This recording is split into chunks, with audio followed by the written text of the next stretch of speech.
তোমরা যারা যারা ডাব্লিউবিজের পরীক্ষার্থী ছিলে তাদের রেজাল্ট বেরোনোর পর একটা জিনিস আমি প্রায়শই লক্ষ্য করছি, তোমরা আমার চ্যানেলে, আমার গ্রুপে বা বিভিন্ন ইউটিউব চ্যানেলে তোমার যে র্যাঙ্কটা, সেই র্যাঙ্কটা নিয়ে বারে বারে সবারই কাছে জিজ্ঞাসা করছো যে দাদা আমার এই র্যাঙ্কটা এসছে, তো আমার কোথায় কি পাবো। আমাকে জিজ্ঞেস করছো, অন্য কোনো ইউটিউব চ্যানেলকে জিজ্ঞেস করছো, অন্য কাউকে জিজ্ঞাসা করছো। তো আমি তোমাদের বলি, এত ব্যস্ত হয় না বন্ধুরা। তার কারণ কি? তার কারণ এত ব্যস্ত হয়ে কোনো লাভ হবে না। এত ব্যস্ত যত হবা তত তোমার মাইন্ড তত ডিভাইড করবে তোমাকে, তত তুমি ওই জিনিসটা নিয়েই ভাববা, এবং এই যখন ডিভাইড করে থাকে তো মাইন্ড, তখন তুমি কোনো একটা ভুল পথে চালিত হতে পারো। সেজন্য আমি তোমাদের বলি, খুব বেশি ব্যস্ত হওয়ার দরকার নাই। যে কোনো ভালো কাজ একটু ধীরে সুস্থে করাটাই বেটার।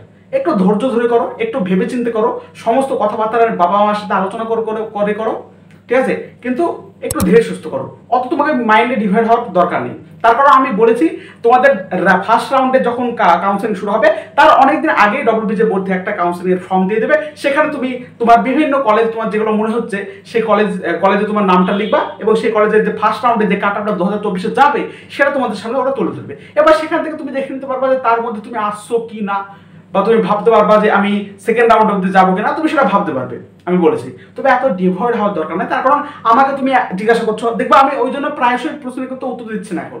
তার কারণ আমাকে জিজ্ঞেস করলে হয়তো আমি একরকম বলবো, অন্য কাউকে জিজ্ঞেস করলে অন্য একরকম বলবে।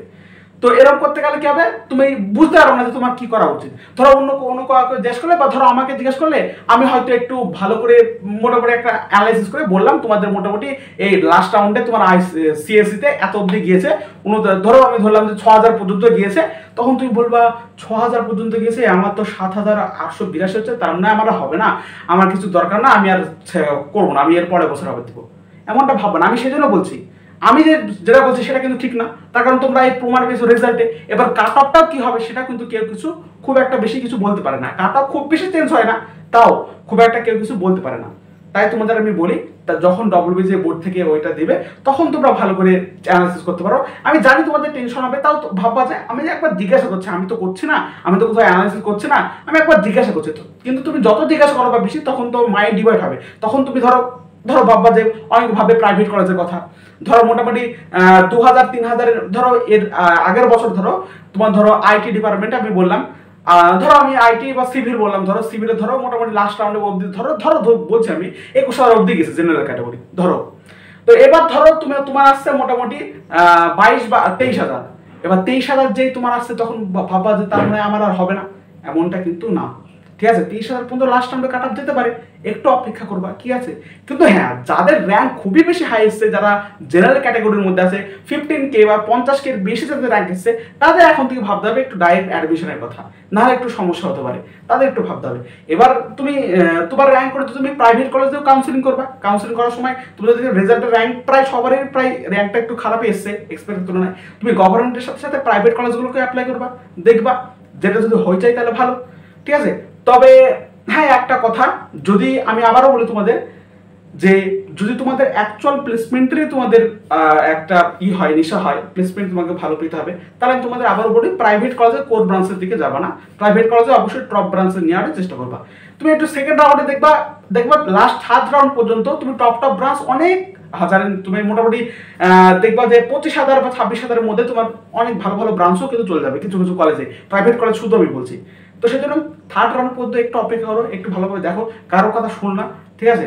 এবং দেখো এখন তোমাদের যে স্ক্যামটা হবে আমি তোমাদের বলে দিচ্ছি, তুমি যখন ভাববা যে তো কাউকে তখন জিজ্ঞেস করবা, তো তখন তোমাকে ধরো বলবে এই র্যাঙ্ক হবে না, তখন তুমি প্রাইভেট কলেজে কোনো ডোনেশনের দিকে যাবা, তখন তারা বলবে সিট এক্ষুনি বুক হয়ে গেল, আর পাবা না সিট। তখন তুমি মনে হবে কি যে আজকে করে দিই, এমনটা কিন্তু না। ওরা তোমাদের সাথে প্রতারণা করে, সিট এক্ষুনি বুক হয়ে গেলে আর পাবে না এটা না।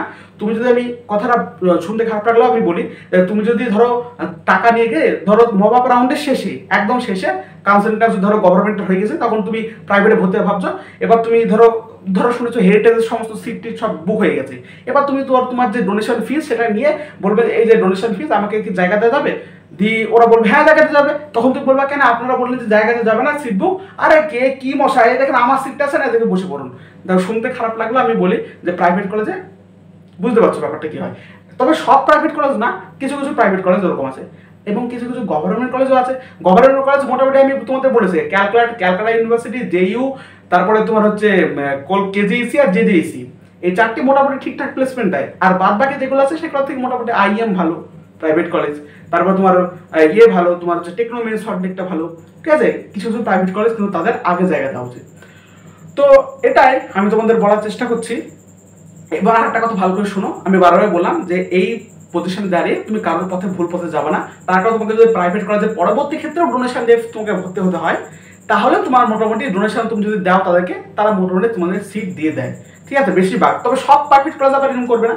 যাদের মোটামুটি, আমি আবারও বলি, যাদের মোটামুটি খুব বেশি র্যাঙ্ক চলে গেছে, মোটামুটি 50,000-50,000-এর উপরে চলে গেছে, বা 45,000, 48,000 এরকম চলে গেছে জেনারেল ক্যাটাগরি, তারা মোটামুটি এখন থেকে ডাইরেক্ট অ্যাডমিশনের কথা ভাবো, ওই পথে যাও, নাহলে তোমাদের একটু অসুবিধা হবে পরবর্তী ক্ষেত্রে। তো আর যারা যারা মোটামুটি আছো, মোটামুটি তো যারা জেনারেল ক্যাটাগরি, মোটামুটি যারা 40 মধ্যে, মোটামুটি 45 মধ্যে যারা আছো, তারা লাস্ট রাউন্ড পর্যন্ত থাকো। আমি আশা করছি প্রাইভেট কলেজে একটু ভালো ভালো ব্রাঞ্চও কিছু কিছু প্রাইভেট কলেজে পেয়ে যাবা, যদি তোমাদের অ্যাফোর্ডেবল করার ক্ষমতা না থাকে। অন্তত অ্যাফোর্ড, দেখো আমাদের মতো সাধারণ মানুষের তো অনেক বেশি 7-8 লাখ টাকা বা 12-13 লাখ টাকার মতো খরচ করে একটা প্রাইভেট কলেজে পড়ার সাধ্য না। এবার তুমি ধরো, তোমার ধরো কেউ বললে এরকম, ধরো তুমি আর সবাই বাবা মা যদি জমি টমি বিক্রি করে তোমাকে সেই জায়গাটা ভর্তি হতে দেয়, তারপর 4 বছর পর যদি সেই প্লেসমেন্টটা তোমার না হয়, সবচেয়ে বেশি খারাপ লাগবে কিন্তু তোমার, তাই না? সেজন্য যা সিদ্ধান্ত নিতে হবে একটু ভেবে চিন্তে সবার সাথে আলোচনা করে। এবং বিশেষ করে দেখো, আমি তোমাদের বলে দিই, যখন ওই যে লিস্টটা দিবে, লিস্টটা দেবে অনেক 5-6 দিন পরে কিন্তু আবার কাউন্সিলিংটা শুরু হবে। তখন লিস্টটা দেওয়ার পরে তুমি প্রত্যেকটা কলেজের কাটটা ভালো করে লক্ষ্য করে, যদি দেখবে তোমার এই কলেজটা বাজছে, তখন তুমি সেই কলেজটা তুমি, আর যে সমস্ত কলেজ, ওই কলেজে যে সমস্ত সিনিয়র আছে, দেখো ওই কলেজের কোনো প্রাইভেট বা কোনো গভর্নমেন্ট কলেজে যারা ওনার, অর্থাৎ যারা তৈরি করেছে, যারা সংস্থায় আছে, তাদেরকে জিজ্ঞাসা করো না। তারা সবসময় বলবে ব্যবসা করার জন্য প্রাইভেট কলেজে, আমাদের এই কলেজে ভুক্ত না, একদম 100% প্লেসমেন্ট দেবো আমরা, যেখানে হোক সে আমরা আপনাদেরকে খাতা পরে ধরে দিলে আমরা প্লেসমেন্ট দেবো, ঠিক আছে, এরকম বলবে। তো সেটা জিজ্ঞেস করবো না, জানবা যারা সিনিয়র আছে, যারা 4 বছরে অলরেডি পড়ে ফেলেছে, তাদেরকে জিজ্ঞেস করবা যে ওই কলেজের অবস্থাটা কেমন, অর্থাৎ কলেজটা ঠিকঠাক যাচ্ছে কিনা, প্লেসমেন্টটা কি ঠিকঠাক পাওয়া যাবে, এই সমস্ত কিছু জিজ্ঞাসা করে তারপরে তুমি সেদিকে ভর্তি হওয়ার চেষ্টা করবা। দেখো প্রায় এখন অনেকেই বলবে যে যারা 2-3 বছর আগে যেটা ভালো ছিল ওইটাকেই ভালো বলবে, কিন্তু 2-3 বছর পরে এখন এসে তার অবস্থা খারাপ হতেও পারে। 2024 সালে হেরিটেজের অবস্থা খারাপ হতেও পারে বা ভালো হতেও পারে। 2023-এ প্লেসমেন্ট সেরকমভাবে হেরিটেজ হয়নি, তবে 2024 হবে না এমনটা কোনো মানে নেই। তবে সেটা নির্ভর করবে ওরা কেমন বলছে তার উপরে, সেসবগুলো ভালো করে দেখবা, ঠিক আছে। সেজন্য আমি তোমাদের আবারও বলি, কোনো ভুল পথে এখন যাওয়ার চেষ্টা করো না, একটু ধৈর্য ধরো, সব কিছু ঠিকঠাক হবে। আর একটা কথা বলি, যারা ড্রপ নেওয়ার কথা ভাবছো, অ্যাকচুয়ালি যারা ড্রপ নেওয়ার কথা বলছে তাদেরকে আমি বলি, তারা যারা মন থেকে যদি 100% সিউরিটি থাকে যে আমি এবার আমার 100% দেওয়ার কথা ছিল, বাট আমি 100% কোনো কারণে হোক দিতে পারিনি, আমি আমার 65% দিতে পারিনি, তবে এবার আমি যদি সময় দিই আমার নিজেকে, তাহলে আমি আরও ইম্প্রুভমেন্ট করতে পারবো। যদি নিজের মন থেকে থাকে তাহলে তোমরা অবশ্যই ড্রপ নেয়। অবশ্যই যারা ক্লাস 12 পাস আউট করেছো তারা এই অবস্থা ড্রপ নিতে পারো, কিন্তু যারা অলরেডি 1 বছর ড্রপ নিয়ে ফেলেছো তাদেরকে একটু ভাবতে হবে। তার কারণ প্লেসমেন্টে কিন্তু একটা বয়স নির্ভর করে, তোমার বয়স যত বার থাকবে তোমার প্লেসমেন্ট রেশনটা একটু কম হয়ে থাকে। কোম্পানি বেশি টাকলো ফুকলো লোককে নিতে যায় না, অর্থাৎ যাদের বয়স বেশি হয়ে যায় তাদেরকে বেশি নিতে যায় না। তো সেই সব বয়সের কথা তোমাকে ভাবতে হবে এবং সব দিকে কথা ভাবতে হবে। এবার তোমাদের বলি, তোমরা একটা কথা ভাবো যে এখন বেশিরভাগ কি বলছে, বিটেক যাচ্ছে কেন, যে কোনো কলেজ পেলে তোমরা ভর্তি হয়ে যাবে বিটেকে কেন? তার কারণ তোমরা ভাবছো, তোমাদের মধ্যে একটা ভুল ধারণাও তৈরি হয়ে গেছে আজকাল, যে আমরা অনার্স করলে কিছু হবেও না। দেখো ঠিক, এটা ঠিক যে অনার্স করার ফলে যে এই বিগত 2024 সাল পর্যন্ত তেমন কিছু একটা উপকার হয় না, তবে অনার্সের সাথে সাথে কিছু কিছু করতে হয়, তাহলে তোমার অনার্সের দাম থাকে। আমি বিএসসি 4 বছর অনার্স করার পরে তোমার কিছু হবে না। তুমি যদি বিটেক 4 বছর করো, তারপর তুমি বিটেকে যদি ভালোভাবে না পারো, তাহলে তুমি 4 বছর পর তোমারও কিছু হবে না, তুমিও প্লেসমেন্ট পাবে না ঠিকভাবে। তবে বিএসসির সাথে কি হবে, বিএসসি করার পর তুমি যদি ভালো জায়গা থেকে এমএসসি করতে পারো, আইআইটি জ্যাম দিয়ে বা আইআইটি কোনো জায়গা থেকে, তাহলে তোমার লাভ আছে বিএসসি করার পর, ঠিক আছে। বা তোমার বিএসসি করার সাথে তুমি যখন গভর্নমেন্ট এক্সাম প্রিপারেশন নিচ্ছ, তাহলে তোমার লাভ আছে। বিএসসি করার পরে অনেক স্কোপ থাকে, তুমি দেখবা আর 4-5 বছর যাক, তোমার বিটেক স্টুডেন্ট বিটেকের দিকে বা জেই ইউনিটের দিকে, কম্পিটিটিভ দিকে ছেলেপিলি কিভাবে যায়, আর এই যে সাইডে, এই সাইডে কিন্তু ছেলেপিলি কম থাকবে, তার ফলে স্কোপটা কিন্তু এই সাইডে বাড়তে পারে। তোমাদের আমি তা একবার বলে রাখলাম। আর 4-5 বছর পর এবার যারা দেখা যাচ্ছে অ্যাফোর্ডেবল করার ক্ষমতা থাকছে না, তারা এই কাজটাকে নিতে পারো, তারা এটাকে জিনিসটাকে নিতে পারো, তারা অন্য লাইনকে বাঁচতে পারো বা তোমরা করতে পারো।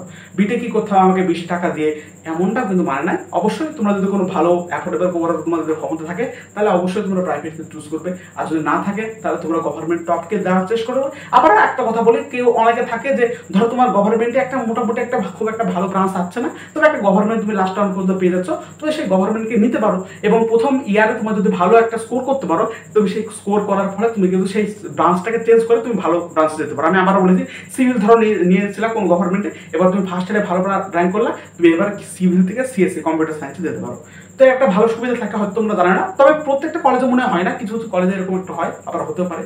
তো যাই হোক, চ্যানেলে অবশ্যই পাশে থাকবা এবং সাবস্ক্রাইব বাটনটা ক্লিক করে রাখো এরকম সমস্ত আপডেট এবং গুরুত্বপূর্ণ সব কিছু পাওয়ার জন্য। Thank you.